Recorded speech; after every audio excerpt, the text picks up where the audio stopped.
Today we're going to be learning about cooking in ancient Greece and about the major food crops that the ancient Greeks grew.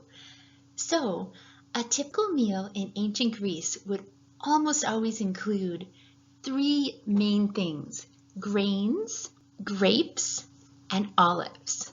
So let's learn about those three first. The main grain that was grown in ancient Greece was wheat. Before wheat was grown, barley was grown, and barley continued to still be grown. Barley was a little bit easier to grow, so even if we had a really bad crop year where there wasn't any rain, we would still be able to harvest barley. But wheat was a little tastier, and so the Greeks preferred wheat. So grains were made mostly into bread in Greece. They were also made into porridge, but the Greeks really favored bread. And the kind of bread that you had was determined a lot by your social status and how much money you had. So if you were really poor, you probably had barley bread. And whole grain barley bread was a dark bread that was kind of crunchy. And then if you had a little bit more money, you would have had wheat bread, and it would have been whole grain wheat bread. But wheat bread was a lot lighter, and so people liked it better. If you were richer, or if it was a super special occasion, you might have been able to get a bread that wasn't completely whole grain. They did try to grind up the flour and sieve out the extra bran and germ a little bit to make a lighter flour, but even those flours still had a lot of the germ and the bran. You can see in the little picture down at the corner the picture of the actual grain of wheat and how it's got all three parts to it. It's got the endosperm, which is the white part that is for the white flour, but then it has the germ and bran, which are also included in whole grain flour. So basically, ancient Greeks ate whole grains just about all the time. What about rice? Rice was introduced into Greece when Alexander the Great came back from his travels way into India, where he found rice and brought it back. So for a long time in Greece, rice was considered really special and even just medicinal, not really eaten much as a food. Grapes were another main crop in Greece, and grapes were grown for the fruit because grapes are, of course, a nice fruit, but they were mainly grown for wine. And the ancient Greeks also even ate grape leaves. Grape leaves are full of vitamins. Olives were so important to the ancient Greeks. They were used for olive oil for cooking, olives for eating, and then they were also used for lamps to create light and for beauty products.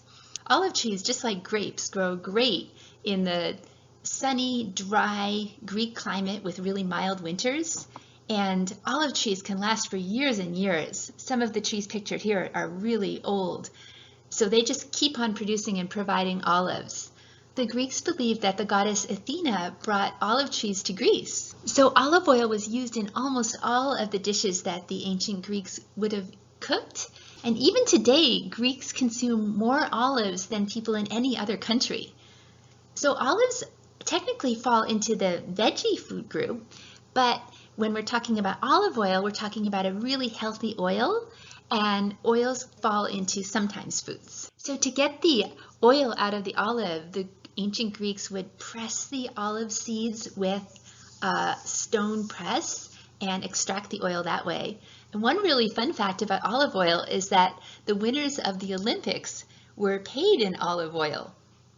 So first they were given an olive branch, and that was a token of peace and that the fight was over with the other competitors. But they were paid in vast, huge quantities of olive oil. The top winner could take 5 tons of olive oil home. And of course, he couldn't have eaten all that olive oil, so really it was something that he was going to sell and make a lot of money and get really rich. So grains, grapes, and olives were the 3 main foods found in basically every meal in ancient Greece. Greeks ate lots of other super healthy foods from the other food groups as well. And the ancient Greeks felt that food was really connected to the gods. So they felt that food was what separated them from both gods and animals, because gods didn't eat food and animals ate raw food, whereas Greeks cook their food. So the fourth most important kind of crop that the Greeks grew were legumes or pulses, like chickpeas, those chickpeas you can see in the center there. Chickpeas, lentils, and other kinds of dry beans fall into our protein food group, and they were widely grown across Greece to provide protein from vegetables that everybody had access to. The ancient Greeks also got their protein from lots and lots of fish and seafood. They were surrounded by ocean. They could have a lot of fresh fish and seafood. They also did eat animals.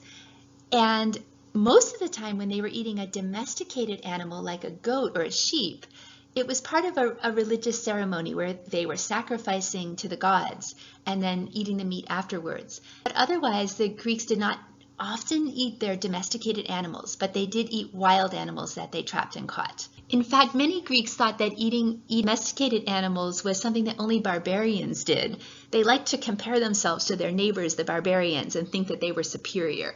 And around 500 BC, chickens began to show up in Greece, and so they had chicken eggs, and they also ate lots of other kinds of eggs. What about dairy? The ancient Greeks had goats and some cows, and so they did get milk, but they didn't often drink the milk just plain. They thought that was for barbarians. But they did make cheese, and one of the main cheeses that they made was feta cheese, which is made out of goat's milk. What about the vegetable food group? The Greeks ate lots and lots of fresh vegetables.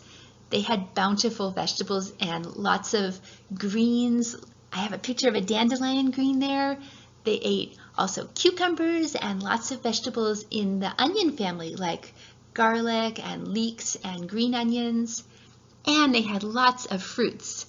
They had figs, they had apples, and they ate fruit a lot for dessert. Dessert could have been fruits. It could have also been nuts. They had almonds. And to sweeten things, they used honey. So they made honey cakes, or they would put honey in their yogurt. Now we're ready to do cooking in ancient Greece, and today we're going to make hummus. So the first thing that we're going to see in our ingredients today is our grain. And our grain is this whole wheat pita bread. So it's made from the whole grain of wheat. So that means that when you look at the little wheat seed, it has the bran around the outside and the endosperm in the middle, and then the germ on the inside. So that means that our whole wheat pita bread has all the vitamins and minerals that whole grains have and the fiber. Okay, the next food group we're going to look at is protein. So our protein today is chickpeas. Here are the little seeds that are dried chickpeas, and you can actually plant these.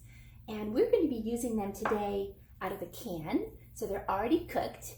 And this is a vegetable protein, so it's a really healthy protein. We also have another kind of protein. We're using a sesame paste called tahini. This is kind of like peanut butter, but made out of ground up sesame seeds. So this is a delicious flavor that we add to our hummus. Okay, and then what other food groups are we using? We are using lots and lots of vegetables. So we'll be dipping our hummus into the bread and vegetables. So you can see we've got broccoli, we've got cucumber, carrot, we've got some celery, and we've got some radishes. And we also have some olives because we know how important the olives were to the Greeks. And we even have some olive oil. So olive oil will be what we use to make our hummus nice and smooth. All right. And then there's another ingredient in hummus. It's actually in the fruit food group. So that's lemon. We'll add a little bit of lemon juice to our hummus too. And then we're also going to be having some grapes because Greeks love grapes, and that's another fruit. So how many food groups are in our snack today? Looks like we've got 4, right? We don't have any dairy. All right, so let's take a look at how are we going to prepare our hummus. We're going to chop up the veggies, and let's look at some knife skills. So for knife skills, when you are chopping, you're going to curl your fingers back, and you're going to keep your hand well out of the way of your knife, and then you're just going to slice like this. And you're going to kind of slice down like that, make some slices.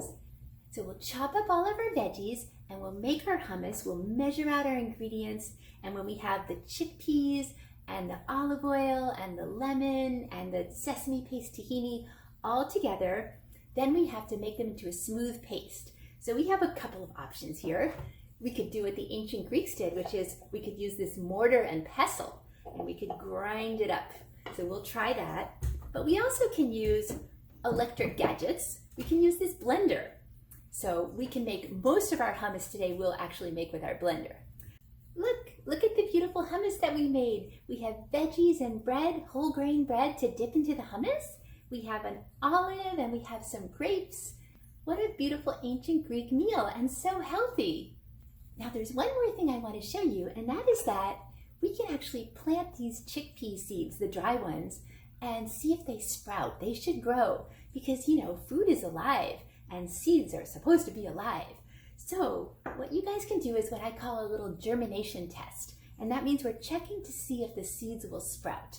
And one fun way to do that is you simply put some seeds on a paper towel. So we'll put some seeds on a paper towel. You could put maybe 5 or 6. And then you're gonna mist your seeds with this mister.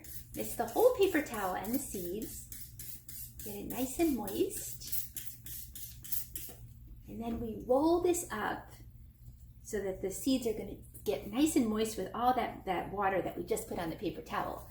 And then you stick them into a little snack bag so that they can stay moist. And then you zip a little of it, but you leave some of it open so that there can still be some air in there. And then in about 3 or 4 days, you can check and see, and you might see some little roots poking out of those seeds. And that will show you that, yes, indeed, our chickpeas are alive. All right, have fun in ancient Greece.